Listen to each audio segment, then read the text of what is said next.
Le sujet, c'est pas tant le problème de la dépendance, qui en fait est normal dans une chaîne de valeur très globalisée, dans une économie mondialisée. C'est l'excès de dépendance, c'est l'asymétrie de la dépendance et la confiscation de celle-ci pour faire pression. Moi, j'ai vu l'outil technologique comme un outil de puissance et qui peut servir parfois comme une arme et qui fait des dégâts. On voit aujourd'hui que les cas d'usage qui posent problème en matière de dépendance numérique, ils sont pas tant liés à la donnée, ils sont plutôt liés à est-ce que je suis capable d'assurer la continuité de mes services. C'est pas déplacé en 2026 de favoriser une solution européenne, alors qu'on sait très bien que de l'autre côté de la planète, tout le monde le fait et ça choque personne.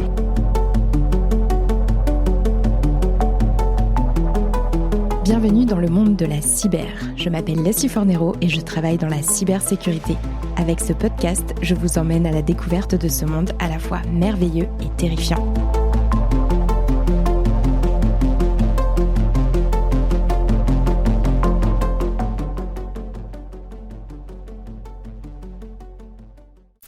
Bonjour à tous et bienvenue dans cet épisode hors série enregistré en direct du Forum in Cyber 2026 en partenariat avec Arfang Lab. Je suis ravie de m'associer à l'une des plus belles entreprises de l'écosystème cyber. Arfang Lab, c'est un éditeur européen spécialisé dans la protection des endpoints, comme on les appelle dans la cyber. Ce sont toutes ces portes d'entrée potentielles pour accéder à un système d'information. Ça peut être un ordinateur ou encore des serveurs internes. Autant de points de vulnérabilité qu'un attaquant peut chercher à exploiter. Et pour les sécuriser, Arfang Lab a développé une plateforme de sécurité qui comporte plusieurs technologies. Le DR, le PP, l'ASM, ce jargon un peu technique qualifie les technologies capables de prévenir, détecter, remédier et investiguer ensuite les menaces modernes ciblant les organisations. Alors l'un des points forts de l'approche d'Arfang Lab, en plus de la performance de ces solutions, c'est qu'elle permet de répondre aux enjeux de sécurité mais aussi à ceux de l'autonomie stratégique des entreprises et organisations. Et ça tombe bien puisque c'est exactement le sujet que le Forum in Cyber a choisi de mettre au cœur de cette édition. Maîtriser nos dépendances numériques, et les mots n'ont pas été choisis au hasard. À l'heure où l'Europe prend conscience de l'étendue de ses dépendances technologiques, la question n'est plus de les nier ou de les fuir, c'est de savoir comment les reprendre en main, comment retrouver la maîtrise de nos données, la confiance de nos outils et construire une autonomie stratégique qui ne sacrifie ni la performance ni l'innovation. Pour en parler, j'ai l'immense plaisir de recevoir 4 invités qui vont se succéder au micro du podcast et je commence avec Guillaume Tissier, directeur général du Forum in Cyber. Bonjour Guillaume. Bonjour Leslie. Je suis ravie d'être de retour cette année sur cet événement incontournable de la cybersécurité. Guillaume, pour commencer, est-ce que tu peux présenter le Forum in Cyber et nous expliquer ce qui le distingue cette année des éditions précédentes? Le Forum in Cyber, c'est un événement d'écosystème, donc c'est la 18e édition d'écosystème parce que y participent à la fois des gens qui recherchent des solutions, des services, des acheteurs de solutions et de services, et puis en même temps des gens qui en proposent, qui en offrent, mais également le monde public, le régulateur, l'ensemble des agences, des administrations, et bien sûr le monde académique, très présent avec les écoles et avec les étudiants qui sont particulièrement nombreux, notamment à participer à notre compétition de cybersécurité. Donc c'est un événement d'écosystème qui a la particularité aussi d'être à la fois un salon, 700 partenaires cette année, des sociétés très variées, de plus en plus européennes, et en même temps une partie forum avec beaucoup d'échanges opérationnels dans l'ensemble des salles sur tous les sujets vraiment mainstream, on va dire, de la cybersécurité, et en même temps pas mal de sujets un peu connexes avec des événements associés sur l'OSINT, l'investissement dans la cybersécurité, la sécurité des IA, etc. Sans oublier un sommet qui est le moment plus politique, plus stratégique, où on accueille notamment des grands patrons, des ministres. L'idée étant aussi de sortir un peu la cybersécurité de sa bulle, pour amener à ces sujets-là aussi, compte tenu des enjeux stratégiques, des gens qui sont un peu en dehors de l'écosystème. Mais le thème retenu cette année, c'est maîtriser nos dépendances numériques. Comment est né ce choix? Qu'est-ce qui, dans l'actualité ou dans les signaux que vous captez, rend ce sujet incontournable en 2026? Alors il y a deux sujets. Il y a tout d'abord un sujet industriel, une raison industrielle qui est de constater qu'on a un écosystème en Europe très innovant, très foisonnant, mais qui a la difficulté d'être très cloisonné, très fragmenté, notamment parce qu'on a des marchés assez peu intégrés.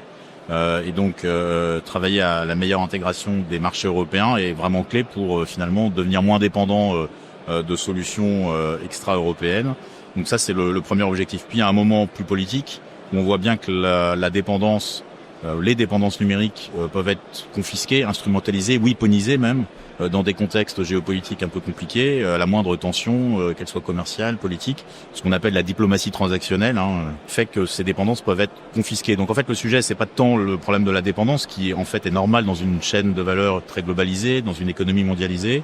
C'est l'excès de dépendance, c'est l'asymétrie de la dépendance et la confiscation de celle-ci, pour faire pression.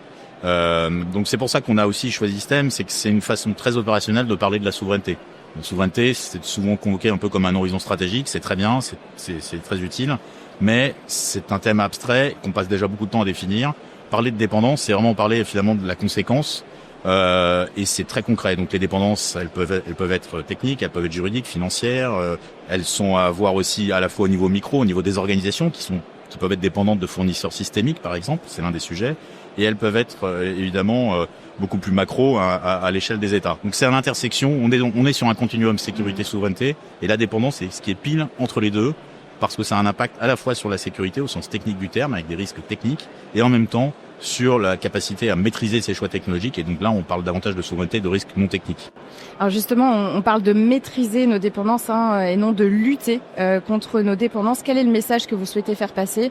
Est-ce qu'il faut accepter aujourd'hui nos dépendances et apprendre à les maîtriser plutôt que d'essayer de nous rendre indépendants technologiquement ? Alors, je pense que c'est sans doute un peu les deux, c'est-à-dire que il faut accepter ses dépendances. Encore une fois, il ne s'agit pas de refuser la mondialisation et tout ce qu'elle a pu apporter et tout ce qu'elle apporte, même si cette mondialisation change un peu de nature, elle se régionalise sans doute, elle se fragmente un peu plus.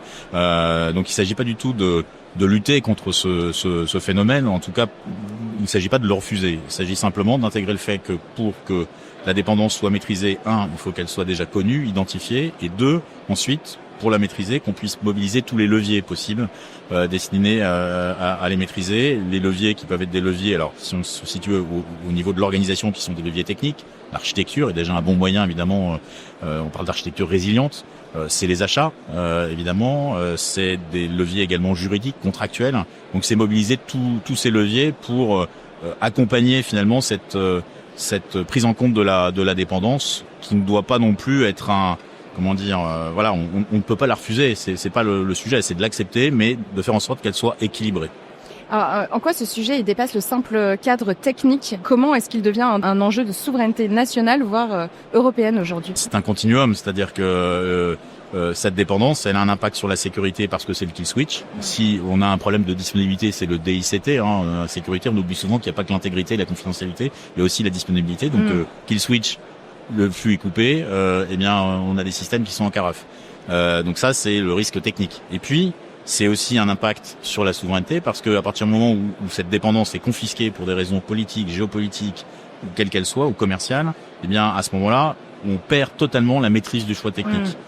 Et la maîtrise de notre devenir, quelque part, technique ou technologique. Et ça, c'est particulièrement grave. Le choix d'une solution est un choix évidemment qui doit se faire sur des critères fonctionnels, qui doit se faire sur des critères techniques, avec un horizon bien sûr au départ de court terme, mais il doit aussi prendre en compte des critères d'un peu plus long terme, dans un contexte où le numérique, les choix technologiques, c'est du soft power, mais c'est aussi du hard power. Et on a dans le contexte actuel certains pays, et je pense notamment aux États-Unis, qui ont parfaitement intégré ça, et quand on regarde par exemple les documents de stratégie américaine sur l'exportation de la pile technologique IA, ce qu'on appelle la tech stack, un document de juillet dernier sur la stratégie IA qui montre très bien que le gouvernement américain cherche aujourd'hui à verrouiller totalement ou à utiliser l'exportation de cette pile pour verrouiller les marchés, depuis le composant jusqu'à la couche haute et évidemment aux IA. Et qu'est-ce que tu attends, toi, cette année de cette édition en termes de prise de position ou d'avancées concrètes sur le sujet de nos dépendances numériques ? Alors on attend deux choses. D'abord des échanges très opérationnels. C'est le sens d'un livre blanc qu'on a fait avec le Césin notamment, pour identifier tous ces leviers et mobiliser évidemment les acteurs au plan opérationnel. Ça c'est la première chose. Et puis on attend aussi, je pense, une avancée au plan plus politique, plus stratégique. On fait beaucoup d'observatoires, on fait beaucoup d'analyse de la situation. On travaille sur des indicateurs. Il y a un indicateur de la résilience numérique, par exemple, qui s'est mis en place. Il y a pas mal de choses. C'est bien, ça permet de prendre conscience du sujet, mais il faut aller plus loin. Il faut maintenant mettre en œuvre. Et la mise en œuvre, au plan stratégique, ça passe notamment par la mobilisation de tous les leviers de politique industrielle, à l'échelle nationale, à l'échelle européenne. L'échelle européenne, il y a beaucoup de choses qui se sont faites et qui continue à se faire. On a eu hier une intervention très intéressante de la commissaire Ena Virkkunen. Je dirais qu'il faut sans doute encore aller plus loin et ne pas avoir une approche uniquement descendante, c'est-à-dire attendre finalement la mobilisation de fonds publics pour lancer des grands programmes, pour notamment je pense aux semi-conducteurs. Il faut aussi compléter ça par ce qu'on a fait à une autre époque en créant Airbus, c'est-à-dire regrouper les besoins que peuvent avoir nos gros industriels pour arriver à générer une commande qui permet derrière d'avoir des projets économiquement soutenables. Parce qu'en fait, le sujet, il est aussi là. L'innovation, ça ne se décrète pas. Il faut à un moment ou à un autre que le marché prenne le relais, que le marché soit là. Et ce marché, c'est deux choses. C'est un marché plus intégré à l'échelle européenne et deux, une capacité à massifier les besoins pour générer des flux permettant réellement à des acteurs européens d'émerger là où on en a besoin, et ce sur toutes les couches. On parle toujours des couches logicielles et des couches un peu plus hautes. Il y a aussi tout en bas, depuis le composant électronique, le semi-conducteur, des tas d'enjeux, et ces enjeux sont vraiment stratégiques parce qu'encore une fois, c'est le sujet vraiment de cette maîtrise de la pile technologique. Donc la prise de conscience, elle est là. Maintenant, il faut passer à l'action. Il faut passer à l'action, c'est un peu le message. Eh bien, merci beaucoup Guillaume Tissier d'avoir accepté cet échange au micro du podcast. C'est parti pour les 3 jours les plus intenses de l'année au Forum InCyber 2026. Mon deuxième invité a traversé toutes les institutions qui façonnent la politique numérique française et européenne. Il a été directeur du cabinet à l'ANSSI auprès de Guillaume Poupard, puis cofondateur et directeur général adjoint du Campus Cyber. Il est aujourd'hui directeur adjoint des initiatives politiques au Forum de Paris sur la paix. J'ai l'immense plaisir de recevoir Yann Bonnet au micro du podcast. Bonjour Yann. Bonjour Leslie. Ravi de te retrouver à l'occasion du Forum InCyber 2026. Alors comme je le disais, tu as traversé l'ANSSI, le Campus Cyber, et tu travailles aujourd'hui au Forum de Paris sur la paix, sur les enjeux de souveraineté technologique. Est-ce que le regard que tu portes sur nos dépendances numériques a évolué au fil de ces expériences ? Est-ce qu'on voit la même chose d'ailleurs depuis une agence nationale de sécurité, un écosystème industriel et une plateforme diplomatique internationale ? Alors il y a des choses qui changent un peu effectivement. À l'ANSSI, les dépendances, en fait, moi je les voyais comme une sorte de vulnérabilité, notamment vis-à-vis de certains OIV par rapport à des dépendances d'acteurs étrangers. Au Campus Cyber, on voit ces dépendances et puis le sujet de la souveraineté comme en quelque sorte aussi une opportunité pour renforcer notre écosystème et avoir des alternatives à certaines dépendances. Et côté Paris Peace Forum, moi j'ai vu plutôt l'outil technologique comme un outil de puissance et qui peut servir parfois comme une arme et qui fait des dégâts. Il y a quand même un point commun à mon sens dans tout ça, c'est en fait la souveraineté, c'est quelque chose de très concret. C'est notre capacité à maîtriser notre futur, que ce soit au niveau d'une entreprise ou d'un pays ou un groupe d'États. Et c'est le fait que nos décisions soient pas dictées par un algorithme ou une puissance étrangère. Et c'est clair que le numérique, on l'a vu maintenant depuis des années, ça crée des dépendances et ces dépendances peuvent parfois apporter des vulnérabilités juridiques, économiques, et donc c'est un sujet important. Est-ce que tu es d'accord avec le sujet phare du Forum InCyber cette année, qu'il faut maîtriser nos dépendances numériques et pas forcément lutter contre ces dépendances ? Quelle est ta vision ? Et c'est clair, c'est important. Ça va notamment par le renforcement de notre écosystème. C'est pour ça que en 2019, si je me souviens bien, avec Guillaume Poupard, alors qu'il était DG de l'ANSSI, que j'ai travaillé avec lui, on a lancé cette idée de créer un campus cyber qu'on a mis en œuvre avec Michel Vandenberg, qui est à mon sens une belle réussite, d'activer tout l'écosystème, de faire en sorte que ces acteurs publics et privés travaillent beaucoup plus ensemble. Qu'on ait réussi avec Michel à convaincre 60% du CAC 40 à venir au campus, qui sont en fait les clients, et donc ça permet aux offreurs d'échanger plus facilement et d'adapter leurs offres aux réels besoins. Voilà, in fine, après 4-5 ans, je trouve qu'on a accompli quelque chose de très beau avec un renforcement de l'écosystème, ou des sujets aussi sur les talents. Donc on est en train d'adresser tous ces sujets. Le sujet des talents, c'est aussi bien sûr lié à ces dépendances. Si on n'a pas les compétences, on sera dépendant d'autres acteurs. Alors, tu as accompagné aussi d'autres créations de campus cyber, celui en Lituanie. Tu as accompagné des gouvernements allemands et néerlandais qui travaillent sur des projets similaires. Est-ce qu'on est en train de construire un vrai réseau européen de souveraineté cyber ? Alors, je pense qu'effectivement, on est un peu au début cette création de réseau. En tout cas, on en a besoin. On n'a pas le choix.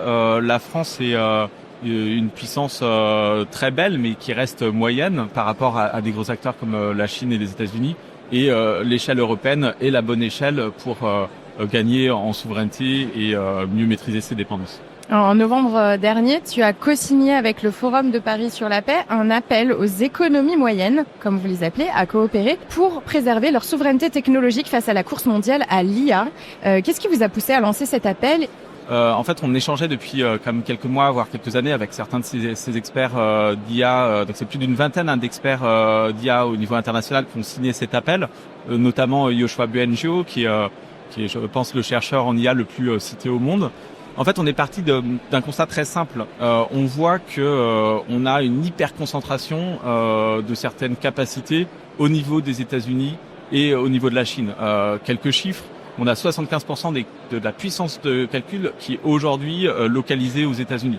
On a 15% en Chine et même pas 5% en Europe. Si on regarde la capacité d'investissement dans l'IA, on est à peu près à 300 milliards au niveau US en 2025. 100 milliards au niveau de la Chine et je crois à peu près 20 milliards au niveau européen. Donc on a une hyperconcentration, ce qui nous met dans une position, nous, puissance moyenne, même si j'aime pas trop ce terme, mais dans une situation où on a soit le choix d'être dépendant à des acteurs puissants, donc ces gros labs d'IA par exemple, et de bénéficier de cette efficience, mais d'avoir ces vulnérabilités qui parfois peuvent être utilisées comme une arme, on pourra en reparler tout à l'heure, et faire par nous-mêmes des choses, mais on n'a pas les mêmes capacités, donc du coup on perd en efficience. Donc en fait notre gros message dans ce travail, c'est de dire il existe une troisième voie. On a besoin, on n'arrivera pas tout seul, chaque pays moyen entre guillemets. Il faut qu'on mutualise nos capacités.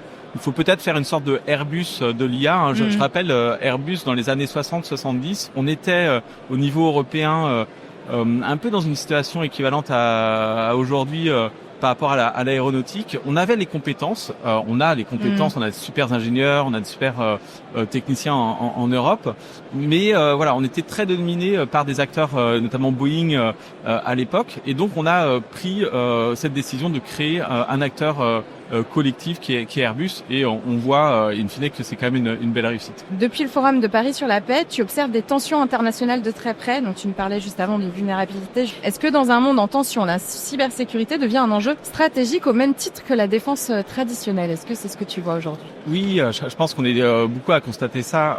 En fait, le numérique, la cyber commence à devenir clairement, dans certains cas, c'est dual, ça peut être une arme.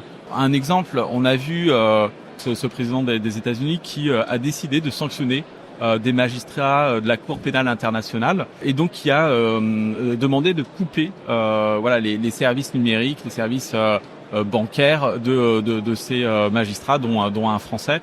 Donc là, le numérique devient une arme. On peut d'un coup couper les accès. Couper les accès. On a vu aussi qu'on est de plus en plus dans des terrains de guerre hybrides, où la désinformation, l'automatisation des décisions sont prises. Alors parfois, ça permet de gagner en efficacité, mais on voit aussi sur l'Iran la décision de passer par une doctrine d'automatisation de la décision de tuer via des outils liés à Palantir, et le bombardement de cette école de jeunes filles qui a fait plus d'une centaine de morts, ça pose des nouvelles questions. Et donc on se doit d'être très responsable, parce que l'IA accélère les décisions, mais peut aussi accélérer les erreurs. Et en l'occurrence, dans le cadre de cette école, les erreurs viennent notamment, de ce que je comprends, de données qui dataient de 2013. Et donc c'est là où c'est important d'avoir un humain. Il n'y avait pas la bonne information. Et ça peut entraîner des drames. Est-ce qu'on est en train de reproduire, selon toi, avec l'IA, les mêmes erreurs de dépendance qu'on a faites avec le cloud il y a quelques années? Ouais, j'ai l'impression effectivement que l'histoire un peu se répète, malheureusement, à double titre d'ailleurs, par rapport à ce sujet. En fait, par rapport au cloud, on n'avait pas pensé la cybersécurité à l'origine du cloud, et c'est pareil au niveau des pères fondateurs d'Internet. On n'avait pas pensé au début, by design, par défaut, le chiffrement des mails et compagnie. Et ça, il faut pas qu'on refasse la même chose au niveau de l'IA, ce qu'on pourrait un peu constater. Et puis, effectivement, par rapport aux dépendances, au début, la promesse du cloud apporte énormément de valeur, mais en fait, on s'est aperçu aussi que ça crée ces fameuses dépendances et que le jour où il y avait un peu des stratégies de lock-in de certains acteurs, il faudrait pas qu'on fasse exactement la même chose, qu'on se retrouve dans la même situation au niveau de l'IA. C'est pour ça que c'est important d'avoir au niveau européen des acteurs très forts, et on en a. On a Arfang Lab, on a Sequoia, on a Gatewatcher, on a Filigrane, on a plein d'acteurs en France qui sont top. Il faut qu'on arrive à faire en sorte qu'ils grandissent et qu'on puisse être plus autonome. Quelle est l'initiative clé qui peut, pour toi, tout changer, qui peut nous permettre de reprendre le contrôle sur nos dépendances numériques? Alors pour moi c'est vraiment jouer collectif. J'ai parlé du Airbus de l'IA. Je pense qu'il y a quelque chose de très simple qu'on devrait lancer, donc on parle depuis des années.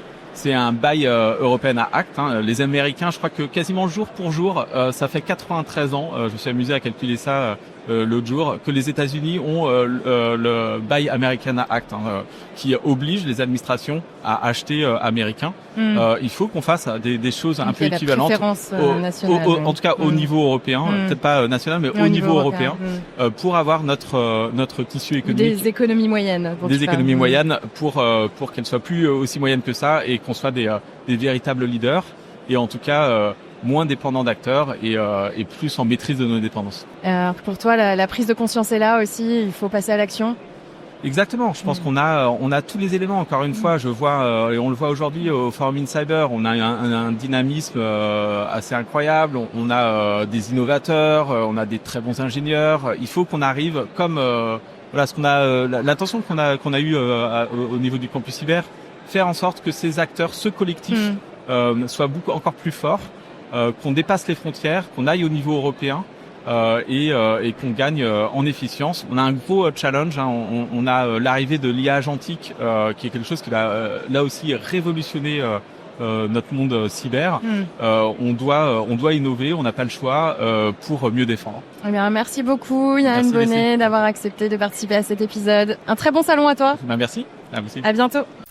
Ma troisième invitée est l'incarnation parfaite du lien entre la vision stratégique que l'on vient d'entendre et la réalité du terrain. J'accueille Anouk Théier, directrice générale adjointe de l'entreprise Arfang Lab, partenaire de cet épisode. Bonjour et bienvenue sur le podcast. Bonjour et merci pour l'accueil. Avec grand plaisir. Alors Arfang Lab, c'est un éditeur européen spécialisé dans la protection des endpoints, fondé en 2018, qui protège plus de 600 organisations, des ministères, des hôpitaux, des grandes entreprises. En tout, ce sont 2 millions de postes de travail et de serveurs qui sont protégés par vos soins à travers l'Europe. La preuve qu'il est possible d'être européen, souverain et compétitif de haut niveau. Anouk, qu'est-ce que ça t'évoque, toi, le thème phare du Forum in Cyber cette année? Maîtriser nos dépendances numériques. Quelle est ta vision sur le sujet? Tout d'abord, je suis vraiment ravie que ce soit un thème qui ait été retenu pour le FIC de cette année. Je pense que ça note quand même que ce sujet-là, c'est une préoccupation croissante des RSSI. L'année dernière, chez Arfang Lab, on avait fait une étude où on avait questionné les RSSI européens sur ce sujet. Il y en avait déjà 72% qui disaient que c'était une préoccupation croissante pour eux. Et je parie que cette année, quand on refera cette étude prochainement, le nombre aura encore grandi. Et les discussions qui auront lieu au FIC, elles peuvent nourrir ce débat et permettre aussi d'y voir plus clair dans un débat qui est parfois compliqué, notamment pour des questions de sémantique. Alors si on remet un peu de clarté dans ce débat, quelle est ta vision à toi? Il y a quand même cette notion de souveraineté qui est quelque chose de initialement très très politique, très lié à l'État, et de plus en plus très marketing, avec une dimension un peu incantatoire de la souveraineté où il suffirait de se proclamer souverain pour l'être. Nous, chez Arfang Lab, on préfère quand même souvent le terme de autonomie stratégique qui illustre plutôt la notion de maîtriser ses choix, de pouvoir choisir ses technologies, les sélectionner en amont, les déployer où on veut, les configurer comme on veut, et puis aussi en changer lorsqu'elles ne nous plaisent plus. Donc on va parler plus d'autonomie stratégique et donc d'avoir le choix. Exactement, c'est se conserver des marges de manœuvre et avoir la capacité de choisir de manière indépendante plutôt que d'être indépendant tout court, avec cette notion parfois un peu d'autarcie derrière le terme d'indépendance ou de souveraineté. Alors est-ce que le sujet de la dépendance numérique, il est forcément lié à la souveraineté ? Il est clairement très intriqué avec le sujet de la souveraineté. il y a cette dimension très claire des choix technologiques qui doivent être faits, au-delà du discours. Vraiment, quelle est la dimension opérationnelle de cette souveraineté, quelle est la dimension opérationnelle de cette indépendance numérique et comment elle se traduit dans la technologie, parce que c'est ça la réalité des RSSI et des professionnels de la cyber.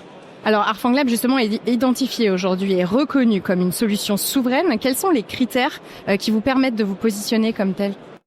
Tout d'abord, il y a un sujet initial de performance. Si on n'est pas performant pour faire ce pourquoi les clients vous attendent, on peut pas être souverain. Les clients, les RSSI, quand ils choisissent une solution cyber, elles attendent avant tout qu'elle le protège. Sans ça, il n'y a pas de souveraineté. Donc ce critère de performance, validé par des tiers, il est essentiel. Ensuite, donner le choix systématiquement dans le déploiement, donc la capacité de déployer dans le cloud, dans différents types de cloud. On est très fiers d'avoir un partenariat avec OVH Cloud en France, mais on a la capacité aussi de se déployer dans d'autres environnements, les environnements de confiance des clients. Et puis, dernier élément qui est très important, c'est la transparence et l'ouverture des solutions. Dans la maîtrise de ces choix, quelque chose contre lequel on veut systématiquement lutter, c'est l'effet lock-in, l'effet captif de certaines solutions et donner la possibilité de voir ce qui se passe à l'intérieur de la solution, de comprendre ce qui s'y passe et de pouvoir le configurer, l'interconnecter avec d'autres solutions tierces. C'est quelque chose qui est un critère pour nous évident d'une autonomie stratégique numérique. Donc, être souverain, ce n'est pas seulement avoir sa donnée dans un cloud européen. Exactement. L'important, c'est d'avoir le choix, comme je le disais. Un des éléments qui est très important, et je pense que c'est un basculement un peu conceptuel autour de ces débats de souveraineté, de dépendance numérique qui est en train de s'opérer. Pendant très longtemps, on a analysé le sujet sous l'angle de la donnée. Qui accède à ma donnée personnelle? Qui accède à ma donnée critique? On voit aujourd'hui que les cas d'usage qui posent problème en matière de dépendance numérique, ils sont pas tant liés à la donnée, ils sont plutôt liés à est-ce que je suis capable d'assurer la continuité de mes services, qui sont des services critiques pour des entreprises, pour des administrations. Et donc, on voit que là, c'est vraiment une question de choix, c'est pas une question d'accès, etc. Oui, donc il y a vraiment un changement de paradigme autour de cette notion de souveraineté. On entend aussi souvent dire qu'en choisissant une solution européenne, on renonce forcément à une part de performance. T'en as déjà parlé. Quelle est votre recette chez Arfang Lab pour proposer une solution qui est à la fois de confiance et qui répond à ces enjeux de performance? Il y a quand même quelque chose qu'on oublie parfois quand on rentre dans ces débats conceptuels, c'est contre qui on se bat.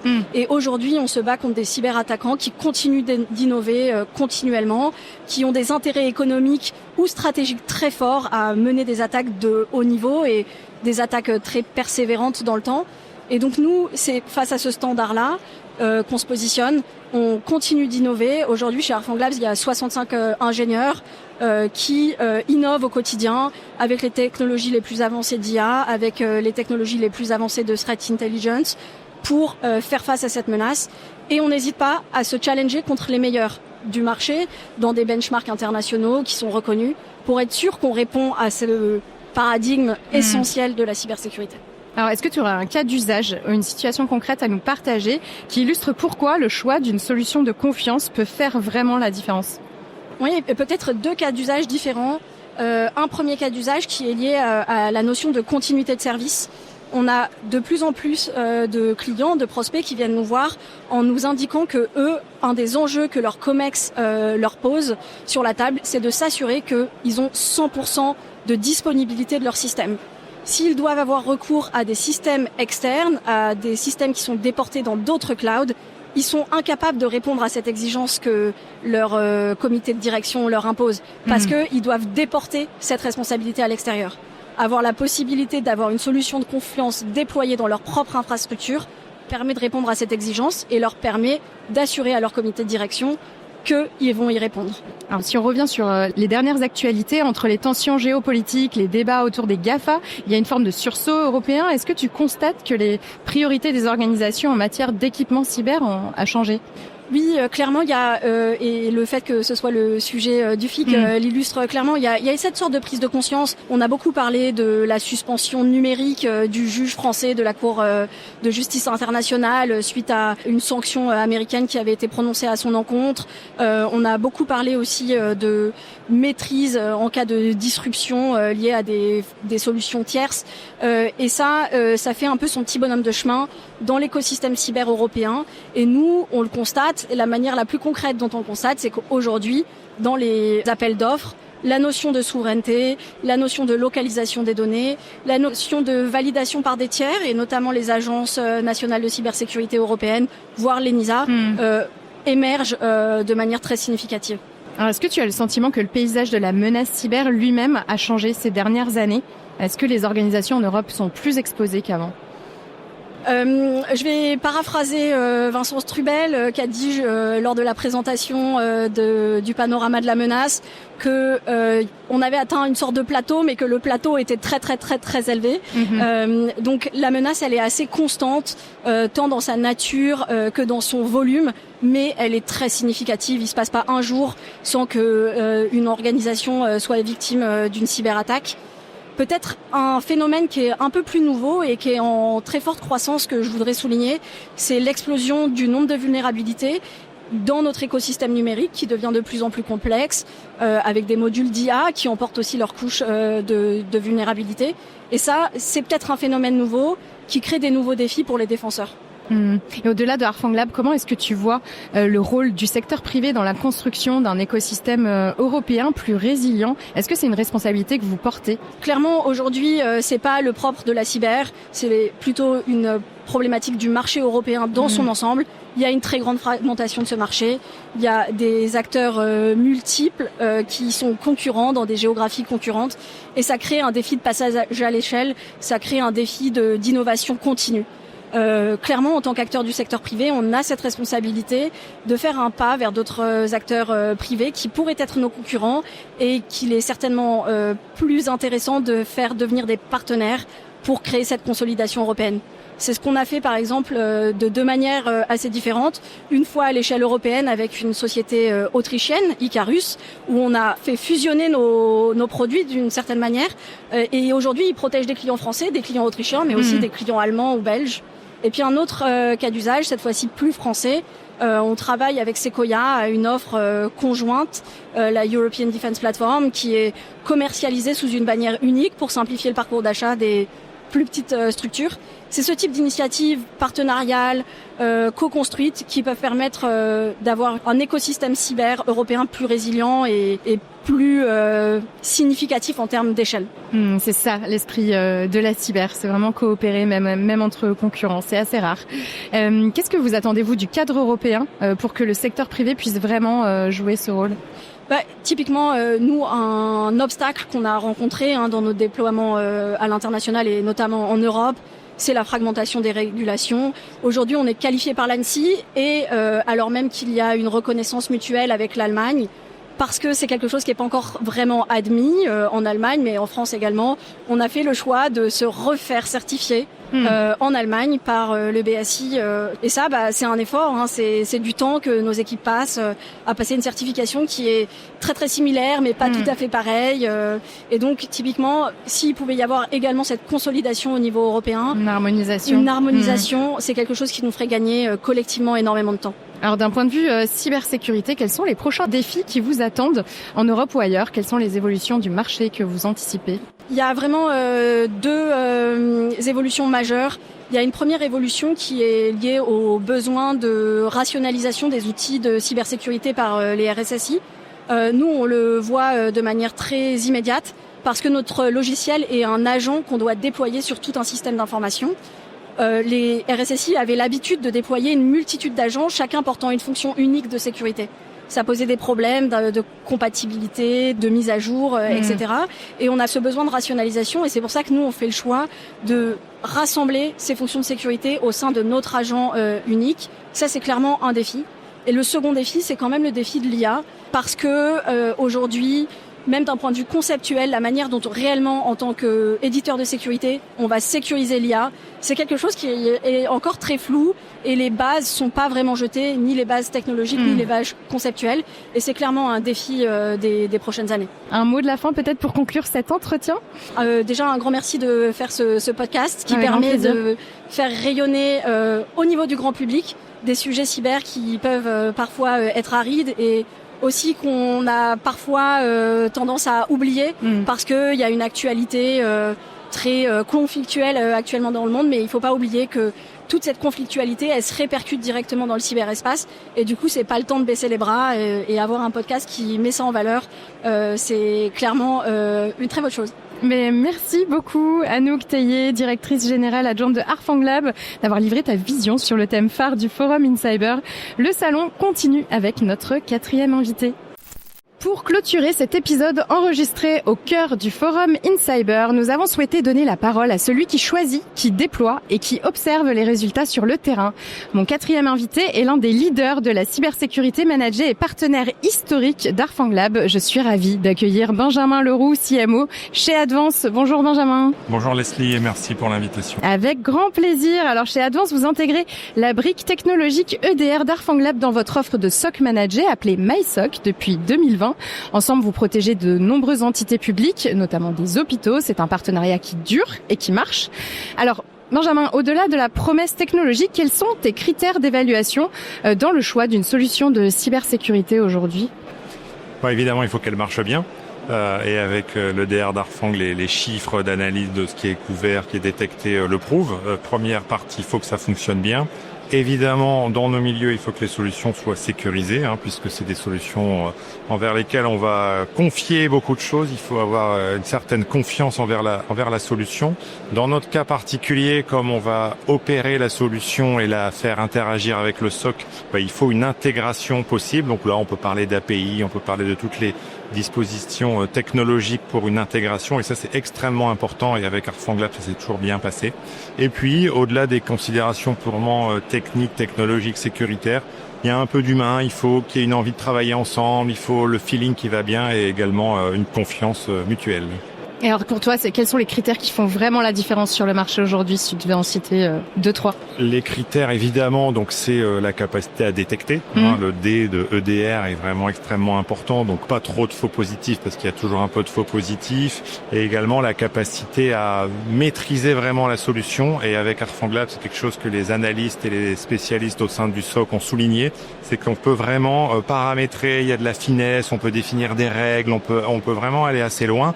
Parce que ça reste des outils assez experts, utilisés par des experts, et ils s'y retrouvent, ils l'utilisent avec plaisir, et il y a cette ouverture et cette capacité de personnalisation assez fine qui est considérée comme puissante. Et qu'est-ce que ça change justement pour un analyste d'avoir des outils qui sont transparents et ouverts, comme celui d'Harfang Lab que tu décris ?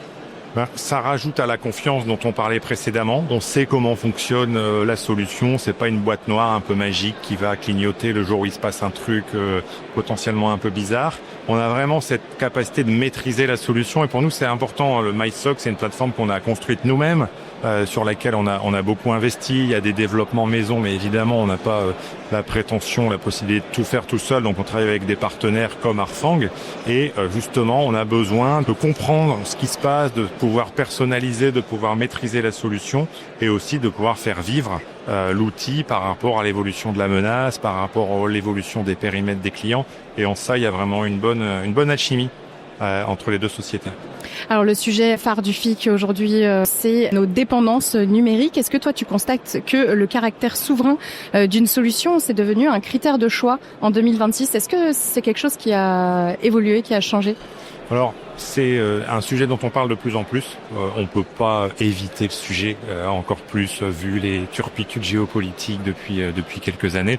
La cyber est géopolitique et on doit l'intégrer. Par contre, au moment du passage à l'acte, au moment de la concrétisation, est-ce que c'est un vrai critère d'achat ? Est-ce que c'est un vœu pieux ? On peut se poser la question en étant un peu provocateur. Il y a parfois un petit peu de difficulté à concrétiser. On a envie, on se dit que c'est important, mais est-ce que c'est le critère ? Quelle est l'importance du critère dans la grille de pondération de la solution, dans le cahier des charges, etc., etc.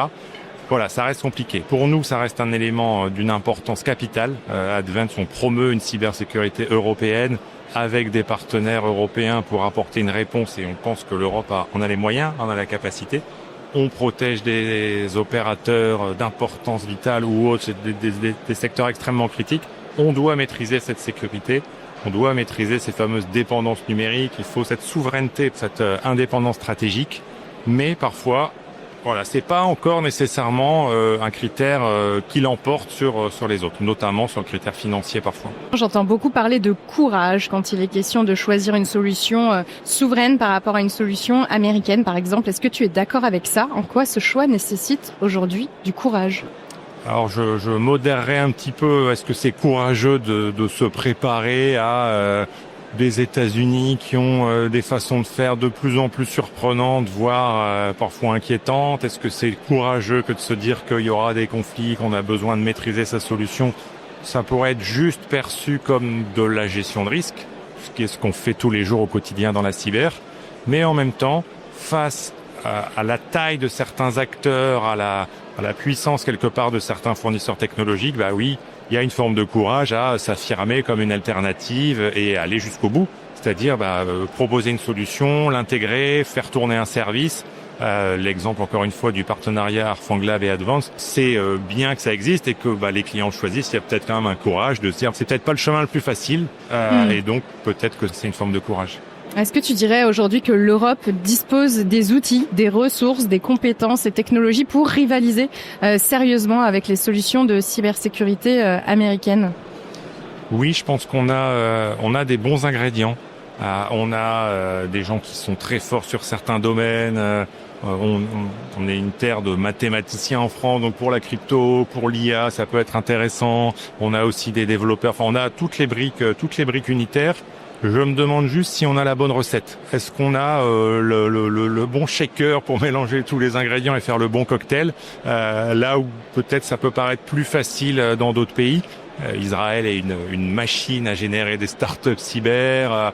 Les États-Unis en accueillent une bonne partie quand elles se développent. En France, en Europe, c'est un peu plus compliqué. Est-ce que c'est culturel? Est-ce que il y a plus de règles, il y a plus de contraintes pour faciliter l'éclosion, on va dire, de ces talents? Il y a des choses très intéressantes. Si on prend Sigo Entrepreneurs, ce qui a été créé par Aurélie Clerc et Laurent Hauserman, le Startup Studio pour faire éclore des belles startups cyber, je pense que ça va dans le bon sens et ça va permettre peut-être de mixer correctement ces ingrédients. Et après, peut-être qu'on est un peu trop pur quelque part en Europe.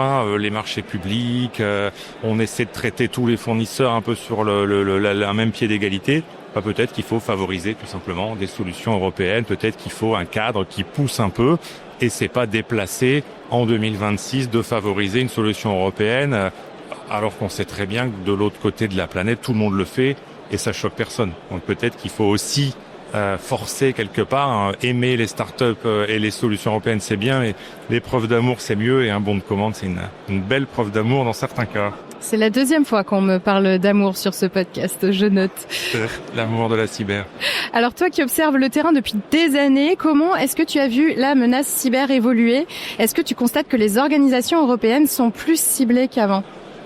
Alors, ça tombe bien parce que tous les ans, à l'occasion du FIC, on sort notre rapport sur l'état de la menace, le fruit du travail du SOC et du CERT.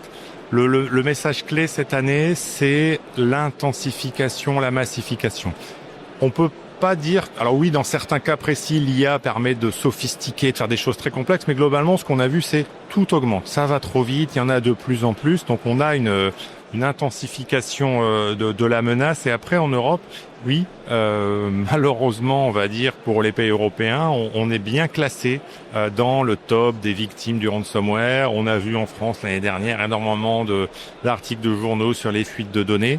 Il y a beaucoup de choses, peut-être parce que tout simplement, il y a des cibles, il y a beaucoup d'entreprises, il y a beaucoup de structures publiques dans chaque pays, encore plus dans les pays fédéraux. Enfin, il y a de quoi faire, et aussi peut-être parce que, compte tenu des tensions, le conflit, les différents conflits qui malheureusement sont éclos sur la planète, on est dans certains cas en Europe des voix qui s'opposent ou des voix qui essaient quelque part de résister. On peut être victime collatérale de groupes pilotés par des États. Donc voilà, on a un certain terreau de par le nombre d'opérateurs économiques ou publics. On est dans des pays qui parfois s'opposent à à des pays qui n'ont pas peur d'attaquer. Tout ça mis bout à bout, oui, malheureusement, on est bien classé dans le top des victimes. Avec une menace étatique qui augmente.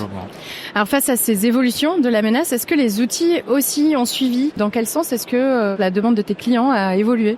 Alors, ce qu'on a vu évoluer, c'est que il y a une prise de conscience, en tout cas pour les gens qui ont une certaine maturité, de l'extension du terrain de jeu, cette fameuse surface d'attaque. Évidemment, il faut protéger les endpoints, les postes de travail, les serveurs, mais il y a plein d'autres environnements qu'il faut protéger. On l'a vécu chez Advance et on le vit encore. Il y a un appel du marché sur la sécurité des environnements industriels. Le marché peut aussi souligner le développement de la sécurité des clouds. C'est comme ça. Le SI s'est étendu, s'est développé. La menace, elle se promène. Et on s'est aussi prouvé par les conclusions de nos pentesters, les gens qui font de la sécurité offensive. Ils rentrent toujours. De toute façon, quand ils rentrent pas, ils s'énervent jusqu'à temps de rentrer. Mais ils rentrent plus par les mêmes portes qu'avant. Il y a des périmètres qui ont atteint une certaine maturité, on va dire une certaine stabilité, un certain niveau de sécurité. Mais il y a d'autres périmètres qui sont moins surveillés, moins maîtrisés. Mais il y a des solutions. La bonne nouvelle, c'est que le marché n'aime pas trop le vide. Et donc, il y a des solutions. Il faut juste que les clients déploient ça. Alors, il faut pas tout empiler et ça serait trop simple s'il s'agissait d'empiler uniquement des technologies, mais il y a une offre pour répondre à ces nouveaux problématiques et couvrir toute la surface d'attaque. Et une surface d'attaque qui s'élargit notamment avec l'IA. Est-ce que vous constatez ça aussi? Oui, évidemment.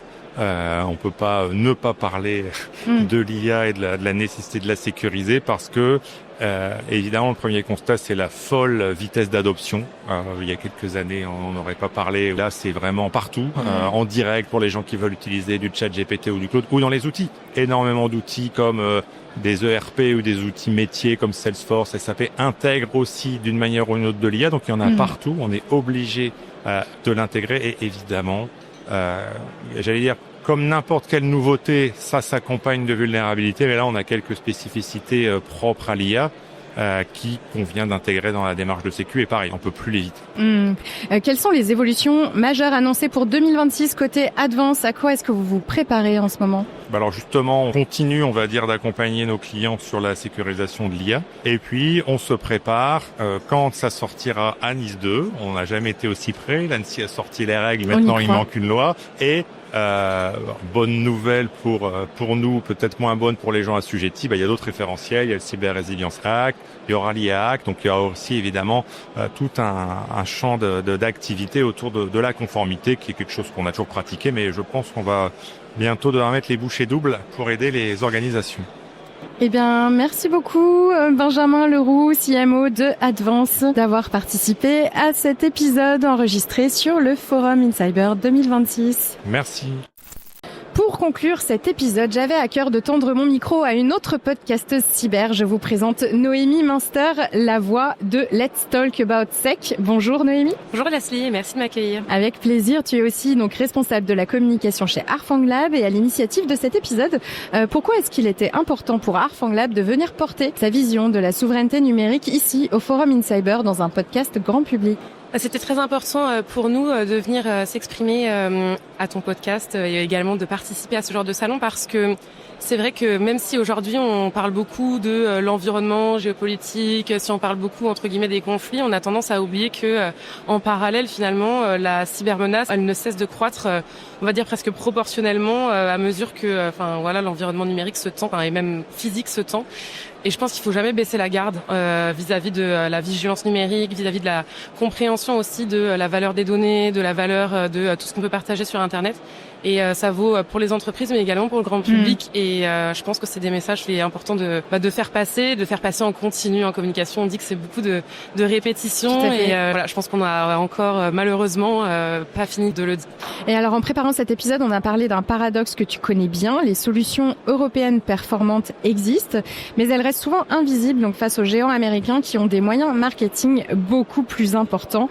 Est-ce qu'une partie du problème de notre dépendance numérique, c'est finalement aussi lié à un problème de visibilité? Oui, sans doute. Je pense que c'est des états d'esprit qui sont un peu différents. On a une certaine forme d'humilité, je trouve, dans les entreprises en France et en Europe de manière générale. C'est vrai dans le cyber, mais pas que. Parfois, c'est très bien perçu. Parfois, justement, ça fait, entre guillemets, de nous des entreprises peut-être parfois un peu plus crédibles et portées sur la technique et véritablement le produit et pas que sur le show-off. Mais en fait, on en pâtit aussi beaucoup. Parce que, en effet, la visibilité, ça se développe au fur et à mesure du temps. Et nous, je pense qu'on met plus de temps à être visible d'une part cette humilité et en effet aussi des moyens financiers qui sont pas non plus les mêmes. On le sait que les investissements sont assez différents aux États-Unis. Dans Europe. Et chez Arfang Lab, en tout cas, je sais que nous, on préfère toujours investir dans le produit que dans le marketing. Alors, on se débrouille comme on peut, mais une différence culturelle de taille qu'il était intéressant d'évoquer avec toi au micro. Merci beaucoup, Noémie, d'avoir accepté de clôturer cet épisode avec moi. Avec grand plaisir. Merci à toi. Je rappelle que pour t'écouter sur ton podcast, il suffit de s'abonner via le lien dans la description de l'épisode. Je tiens à remercier Arfang Lab d'avoir rendu cet épisode possible. Merci à nos 4 intervenants pour leur disponibilité. Merci aux équipes du Forum InCyber pour leur soutien logistique sur place. Et merci à vous qui nous écoutez. À très vite dans le monde de la cyber. Merci à tous d'avoir suivi cet épisode du monde de la cyber. Si vous êtes arrivés jusqu'ici, c'est que vous commencez à bien accrocher à ce podcast. Alors si vous voulez découvrir les coulisses et être au courant de toutes les actus, je vous donne rendez-vous sur notre compte Instagram, le monde de la cyber. Et n'hésitez pas aussi à vous abonner au podcast et à me laisser un petit commentaire sur Spotify ou Apple Podcast. Ça m'aide beaucoup à faire grandir le projet et ça me fait super plaisir de lire tous vos petits messages. Merci à vous et à très vite dans le monde de la cyber.